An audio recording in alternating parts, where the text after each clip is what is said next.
Jr. didn't even have to go to the trial. Robert Kennedy Jr. isn't even a Republican. He's just famous, or better put, he just has a famous name. He has spent most of his life with no one having any idea who he is when he walks through public places, because the only thing famous about him is his name. And it is now possibly the second most dangerous name in America, second only to the name of the person who wants him to be in charge of health and human services in this country. Robert Kennedy Jr. was a heroin addict in high school and college, and during the years when he should have been going to medical school if he ever wanted to claim medical expertise.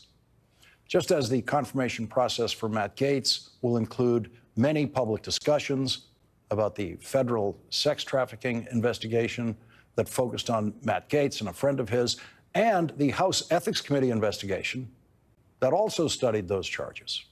Robert Kennedy Jr.'s confirmation process will include much public discussion about his unwelcome touching of babysitters and other very bad behavior as he made life difficult, to say the least, for all three of his wives consecutively.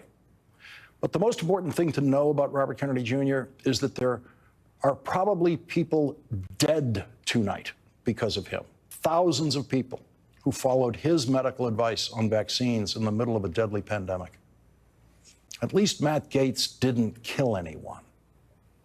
And that is why, on my scorecard, Matt Gaetz is now the second worst cabinet nominee in history. This is obviously open to debate.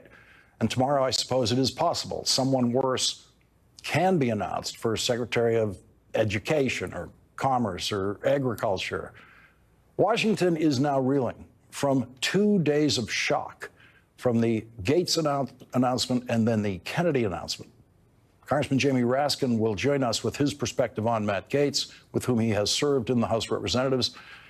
Amy Klobuchar is a member of the Senate Judiciary Committee, which has jurisdiction over the confirmation of the Attorney General, and she will be voting on all of Donald Trump's nominees that require Senate confirmation. She will join us in this hour. What no one in the Trump transition team is likely to know, and what Donald Trump and Robert Kennedy Jr. certainly don't know, is that the Secretary of Health and Human Services actually has to have two confirmation hearings, because two committees have jurisdiction over Health and Human Services. The Senate Finance Committee has jurisdiction over most of the Health and Human Services Committee, most of the Health and Human Services Department budget through Medicare and Medicaid. The Senate Committee on Health, Education, Labor, and Pensions also has some jurisdiction over the Department of Health and Human Services. And so Robert Kennedy Jr., and he might be learning this for the first time if he's watching now, is going to go through two, count them, two televised confirmation hearings in two different Senate committees. When I was chief of staff of the Senate Finance Committee, we never had a difficult confirmation hearing for a Secretary of Health and Human Services, not once. We couldn't get one of those hearings on TV. I can't think of a confirmation hearing for Secretary of Health and Human Services that has ever actually been televised. The Senate video system records all of them, but the news networks never go live to a confirmation hearing for the Secretary of Health and Human Services. Confirmation process is going to be a circus this time, but according to next year's Senate Majority Leader, John Thune, at least there will be a process. Donald Trump has demanded publicly that the Republican-controlled Senate next year simply eliminate confirmation hearings, go into recess so that the president can appoint his cabinet with so-called recess appointments that are only good for about 18 months to 2 years. John Thune said on Fox tonight that that is not as easy as Donald Trump thinks. You think Matt Gaetz can get through? Well, I don't know the answer to that just yet. I mean, obviously, as you point out, there certainly are some skeptics, but he deserves a process. RFK Jr., like you think he can get through? Same answer? They deserve a process, yeah. I mean, there are nominees that the president has put forward, and, you know, the Senate has the role of advise and consent under the Constitution. So they deserve a hearing, and we'll proceed accordingly if and these if you were to become official bet noms. that would you have to do recess appointments? You're saying yes or no? Would you say? Well, I hate to say yes or no because I think that's still an open question. My view is we want to do this the regular way. The regular way. John Thune also pointed out that it is not just the Senate that has to go into recess. The House of Representatives has to go into recess for as long as it takes.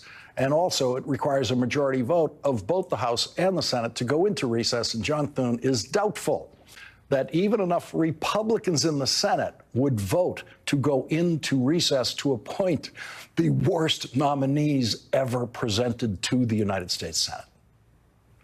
The Trump news is coming at us like a fire hose once again.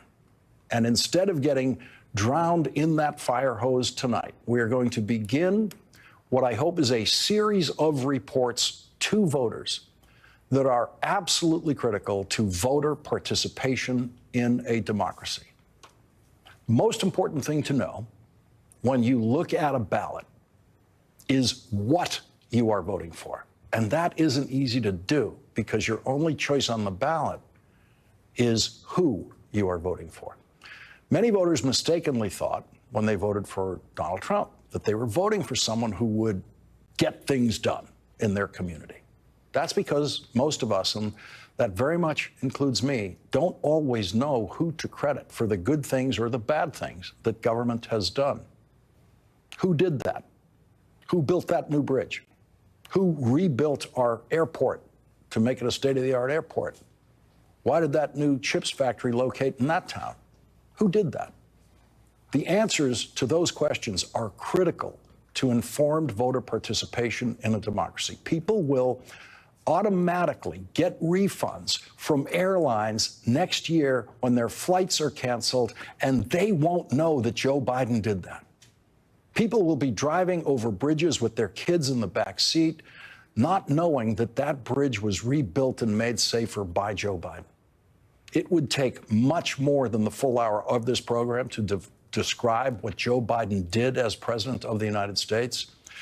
But for most other presidents, it would take less than an hour to describe what they did in the presidency. Donald Trump, in 4 years, did tax cuts and tariffs that raised prices, and he built a little bit of wall at the southern border. Not 2,300 miles of border wall, just a tiny fraction of that. That's what he did. You have probably heard many times on this program that what Joe Biden built as president compares only to what Franklin Delano Roosevelt did in 12 years in the presidency before there were term limits for president. President Roosevelt's revolutionary program that changed everything about the way we live in America was called the New Deal. The most poverty-stricken group of Americans in the 1930s were the elderly. President Roosevelt created Social Security and provided a financial security minimum for people over 65 that never existed before. President Roosevelt enacted the first minimum wage, massive infrastructure spending all over the country that provided jobs and improved communities all over, everywhere we live in this country. Donald Trump kept promising an infrastructure bill when he was president and kept having infrastructure weeks and did absolutely nothing. The Trump administration didn't write one sentence of an infrastructure bill, never mind have a vote on it. There should be a name for what Joe Biden did. Franklin Roosevelt came up with the name the New Deal when he was running for president for the first time in 1932, in the middle of the worst depression in the 20th century. He promised America what he called a New Deal for the American people. The phrase caught on right away, and reporters began referring to the New Deal in the first year of the Roosevelt presidency. And we still talk about it today as the most important turning point in the definition of what was possible in American government. What Joe Biden did should have a name like that. Everyone knew what you meant when you were talking about the New Deal in 1934 or 1944 or 1954. Our next guest has a name for what Joe Biden did. President Biden understands that policy is about everyday life. The middle class built the country. It's about people. And unions built the middle class. He doesn't just see a road or a bridge. He sees somebody's commute home back to their family. He doesn't just see ships and ports and supply chains. He sees ways for us to get the things we count on at the grocery store. That's what all of this is actually about. Taken together, a belief in how to use government to solve problems, a recognition of what we were up against, and a level of ambition. I think all of that is what has added up into the enormous progress that we've made in recent years. Something collectively I like to think of as the big deal.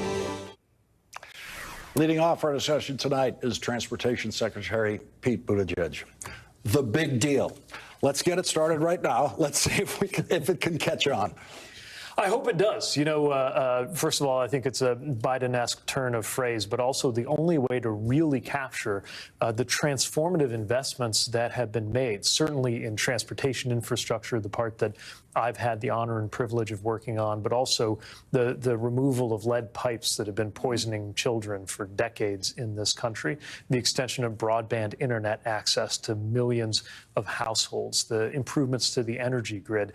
Unlike some of the other moments in our infrastructure history that had a single piece of infrastructure that was changed. Think of the Interstate Highway Program under Eisenhower, a massive achievement, but it was one thing.